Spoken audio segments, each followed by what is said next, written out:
And the winner of the 2021 Oscars goes to...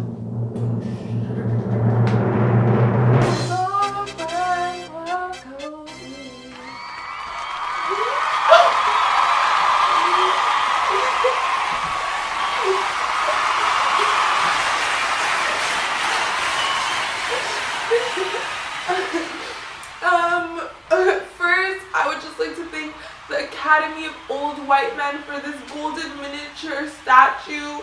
It means a lot to me. I would like to thank my parents for never believing in me. And scene. See, I could be an actor too. Let's talk about the Oscars.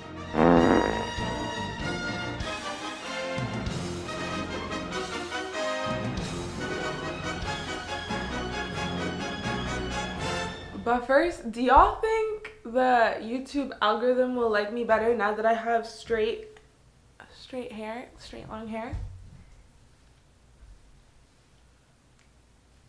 JK! Going into the Oscars, I'm recording this and questioning like the significance. If you're watching this video, you either keep up with the Oscars, occasionally watch the Oscars, or regularly watch the Oscars every year, or you don't really care about the Oscars. Maybe you've seen it before, but it's not something you keep tabs on.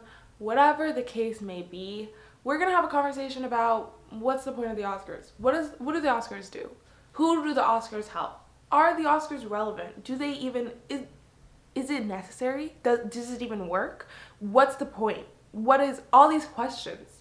You know, that just the top of my head. The thing about the Oscars that everyone likes, I guess, is like all the celebrities, they all dress up, pretty little dresses, pretty little makeup, pretty little hair. Everyone's very a professional because it's the Academy. First of all, what Academy for what? The Academy of Arts and Sciences. The name itself makes it seem like it's always been there. Where do the Oscars come from? In 1926, a bunch of actors, directors, and set designers, etc., were about to unionize because they wanted better wages and they wanted unions to settle legal disputes and etc., etc. And then man's named Louis, the head of MGM at the time, which is one of the biggest production companies, Louis B. Mayer, was like, no, actors are not about to unionize. So he created the Academy. I don't know why I said it like that. The Academy of Motion Pictures and Sciences. So the Academy was made to basically create industry standards and settle labor disputes, but in reality it was just created so that unions for directors and actors, etc., would just be unnecessary. It was created to save them money. In 1929, they were like, okay, so we have this Academy of Motion Picture Sciences. We might as well start giving people awards too so that people can feel special and, you know, like us, you know? But then in the 30s, because of the Great Depression, actors and directors and people who were working on the sets of movies ended up unionizing anyways because they needed to make sure their money was secure because it was the Great Depression. So then we just have this award ceremony that happens every year. Safe to say, it was a mistake, but a mistake that has been going on for how many years now? Almost a century. The Academy was also around so that it could maintain this good image of Hollywood, which obviously they also failed to do. And as a result, we have the Academy Awards, which basically affirms the industry's artistic importance while also creating different classes in Hollywood where the actors were at the top and then, you know, the directors, writers, and then at the bottom we have lighting people and, you know, the other people. In 2016, there was a hashtag going around, #OscarsSoWhite. It came about because a lot of the nominations were white, but specifically 2 years in a row, no actors of color were ever nominated for Best Actor. So because of that hashtag that gained a lot of popularity in 2016, the Oscars made a significant attempt to diversify. In 2020, 32% of the Academy members were female, with 68% being male, and that was actually an increase from 2015, where only 25% of the Academy was female. On the other hand, in 2015, about 8% of the Academy members were people of color, and that increased to 16% in 2020. There's also been an increase in international Academy members. There is about 9,427 eligible voters in the Academy. The Academy is made up of 17 different branches. In order to become a member of the Academy, you need to be sponsored by 2 existing members in that branch. People who were nominated for the Oscars are automatically considered. So all the nominees to be on the Academy are then reviewed by each branch. If they are accepted, they get moved on to be approved or denied by the the Board of Governors for the final verdict. So there's all the Academy members and then there's the board. So it's very exclusive, right? So now we have this super old institution that was made by mistake now saying best actor, best writer, best whatever, best picture. And like personally, just as an artist, it doesn't really make sense to say the best of art, you know? Like I guess best actor, it could make sense. Best costume designer, like yeah, sure, but best picture, and that's the one everyone loves. That's the one that everyone wants to know. Who's gonna win best picture? Who's gonna win best picture? But it doesn't really make sense like to say the best picture of, because it's just like, how can you look at a whole bunch of art and say this one's the best? You can't. There's no best photo every year. There's no best painting every year. I know a lot of people, including myself, don't really watch the Oscars, but they do look at the nominations and they see like the nominations for most of the movies, and if they're interested in any of the movies, then they'll have even more incentive to watch it. The thing is, since the Academy is made up of majority old white men, there are a lot of biases. Isn't that interesting? Isn't that interesting when anything is made up of a majority of one demographic, there's like biases. And so whatever they're voting on might not even be a true representation of that specific year, specifically when it has to do with art, right? Because art is very like, it's very personal to each person. It's very like specific. It's like not everyone likes the same art. But if you get a whole bunch of white men in a room, and are the Oscars even good at their job? The Oscars are known to make a lot of questionable choices. For example, if a movie is based on a historical event, if it's a war movie or if it's a biopic, it has even more chances of winning awards, specifically Best Picture.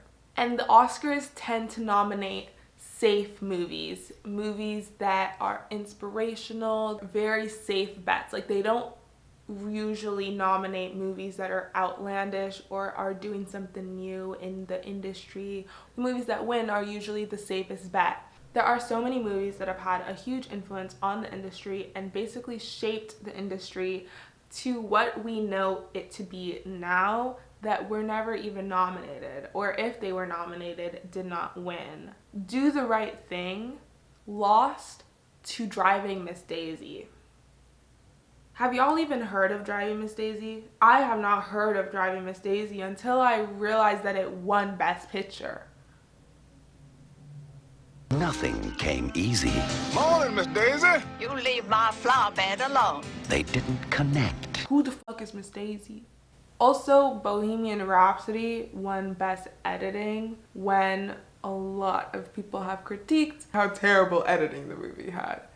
So not only is it problematic to say the best of anything, but half of the movies that you're saying are the best aren't even the best. Half the movies that have won Best Picture, literally nobody even remembers, nobody even talks about, or currently have terrible ratings, when there are some movies from the same time period that have stayed consistent in audience approval. So we have the super old institution made up of mainly white men that don't even get it right most of the time. So do they matter? The thing is, the movies nominated, and specifically the movies that win the Oscars, have a huge influence on what production companies choose to make and what stories they choose to invest in. Oscars like big budget, most production companies will focus on big budget. Oscars like war movies, that's why we keep seeing war movies. War movies keep being made. We've only had 2 world wars. Only 2 world wars. How many war movies? How many war movies exist? So many. Being nominated for an award or actually winning an award does huge things to a person's career, whether they're an actor, a costume designer, an editor, a director. Even working on the set of an award-winning Best Picture movie, you can go into any other job you want to and say, I worked on this Best Picture film. Hire me. And they'll hire you, because that's how the industry works. Like, being nominated and winning an Oscar gets you international recognition, international prestige. Winning Best Picture can significantly improve box office sales, and actors and directors who win awards go on to get higher salaries, more media attention, and better film offers. The woman who wrote Juno said it herself. Juno had been a successful movie, so coming off of that, I was sort of given carte blanche to write anything that I wanted. And it's very rare for a screenwriter to have that kind of creative freedom. It would be a lie to say that the Oscars have no effect, because to everyday normal people, it might not. And the viewership for the Oscars may go down each year. Speaking of viewership, I learned while editing this video that the 2021 Oscars was actually the least watched and lowest rated Oscars of all history, with less than 10 million people watching. To put it into context, last year there was about 23 million people who watched the Oscars. So that's about a 60% drop from last year. I don't know. I say just email us the list of movies to watch. The Academy, just email. Do what Obama does. Just post a picture of like a bunch of movies that were good that we should check out. Like, I think we should just, call it a day. Quit while you're ahead, I like to say. The viewership for the Oscars may go down each year, but in Hollywood, in the industry, everyone wants to be nominated. Everyone wants to be invited to the Oscars and the after parties.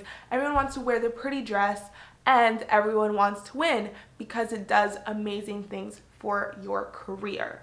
So it may be true that the Oscars don't always get it right, but it doesn't matter, because the people who win the Oscars, their careers are exponential.